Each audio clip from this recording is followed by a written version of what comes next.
are you doing here, Daniel? Just modifying stuff, George.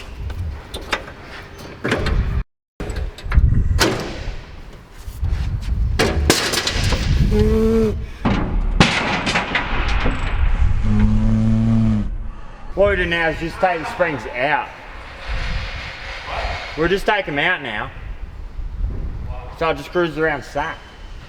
So, this is how you get more street cred. Just doing this to your whip. Oh, we didn't gain street cred for being like high as Harry, you know? See that? Damn, son. Thanks, Daniel. Wait, let's take the shocks out of the golf cart. So we're gonna remove the coils that we got in it, put some BC golds in it, adjust them down, get our ride height about 120, and we'll be sitting.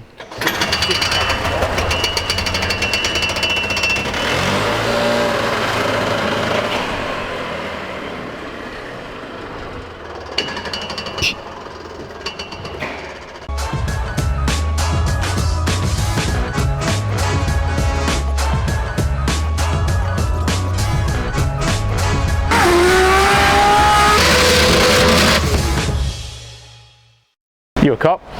Oh no. Oh no.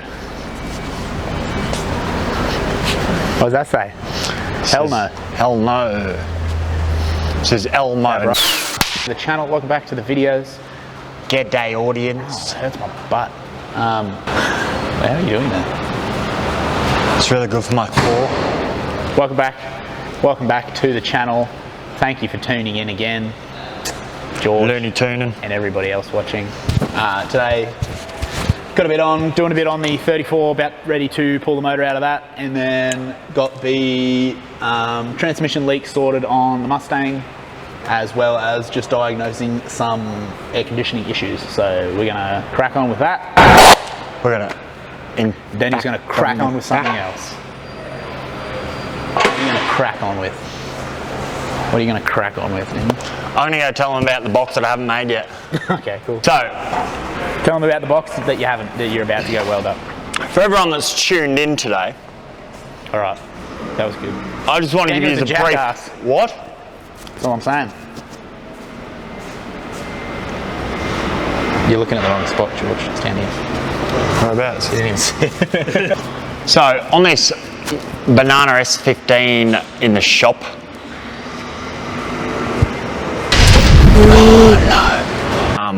we're doing a bit. So, I haven't made it yet. We're about to make it.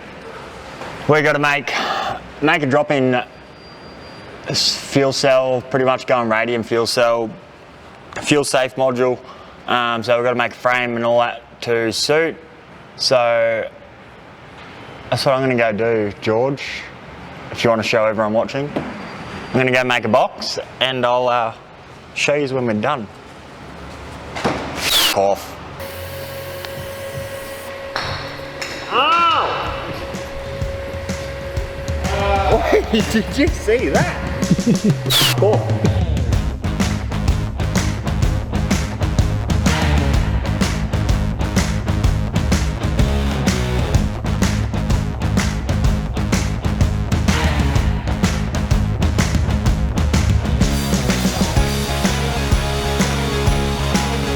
Well, photo frames, fuel tank brackets, you name it, we weld it with this hand, because it's a welding glove, yo.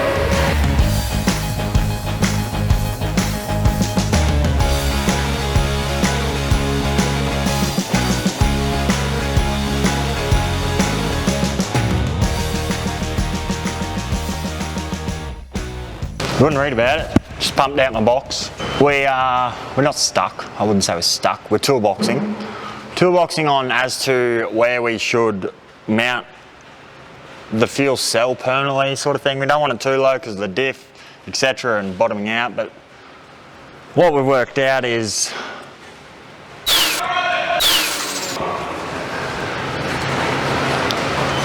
we can.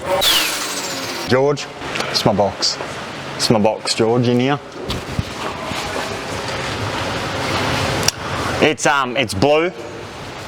It's a blue box. It suits my little nuts here. Didn't plan on that, but it works, so we'll leave it like that.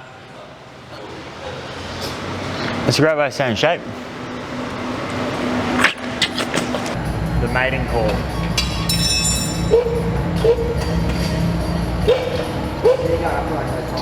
Well, here it comes.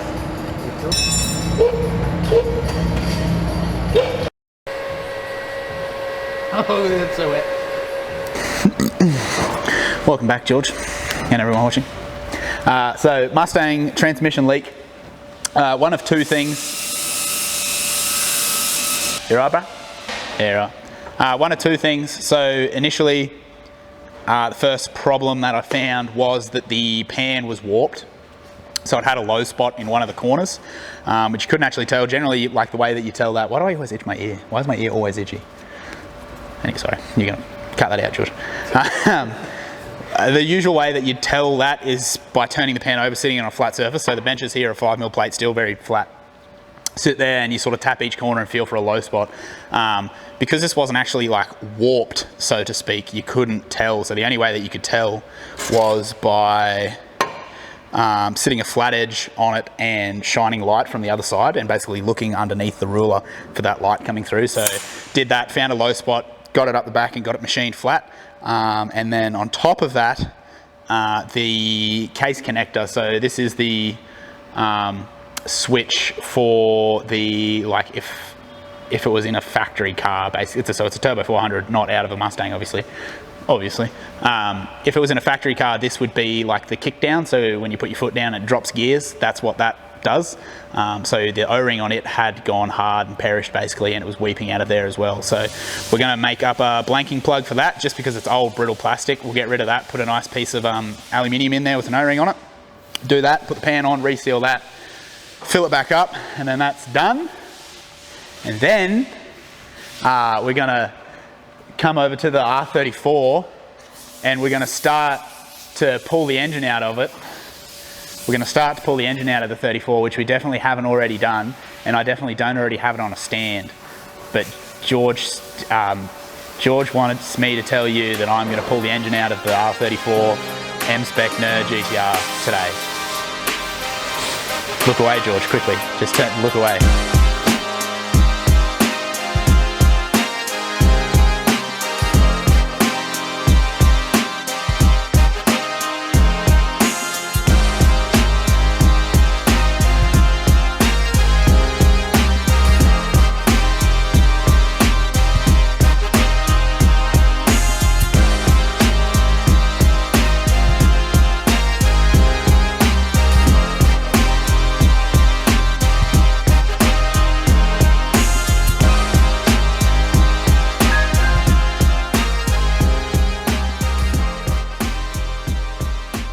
Wow, look, George, I've pulled the engine out already.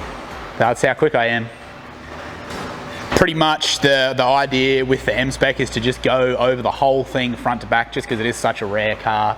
We're going to go front to back, everything, and do anything that it needs. So already, since having it out, so there was like a few little leaks and stuff like that we wanted to address.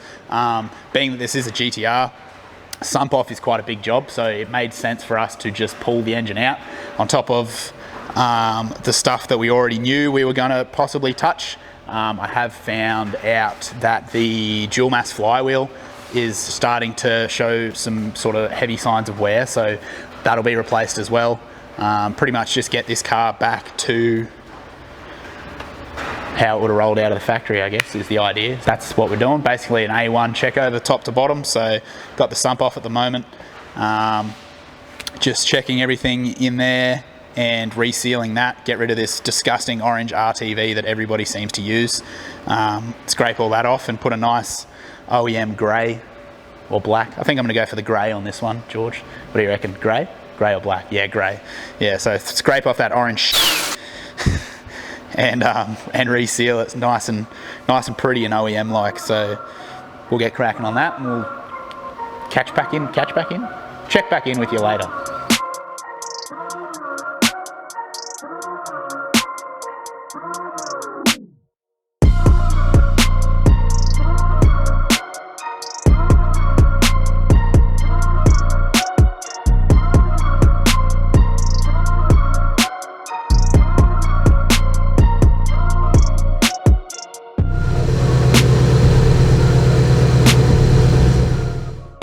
few chasing.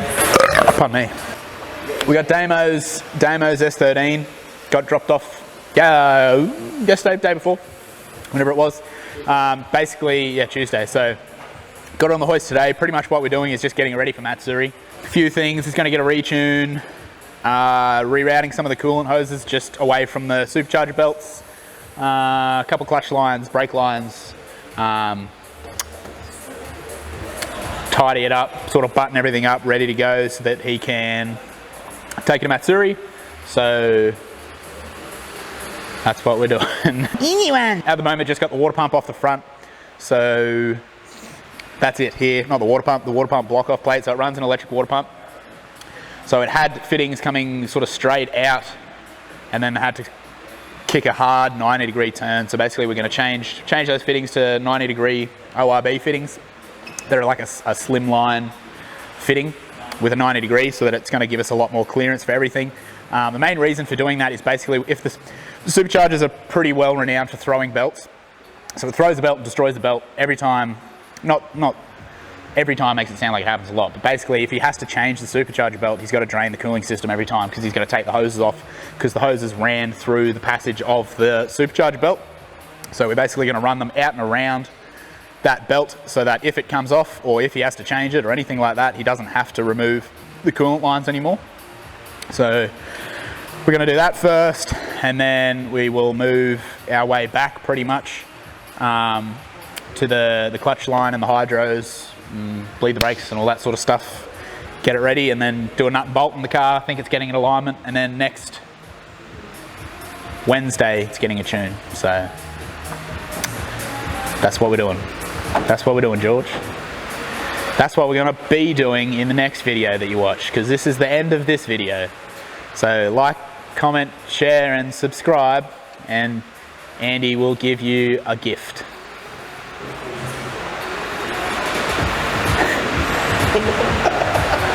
Hey, Root.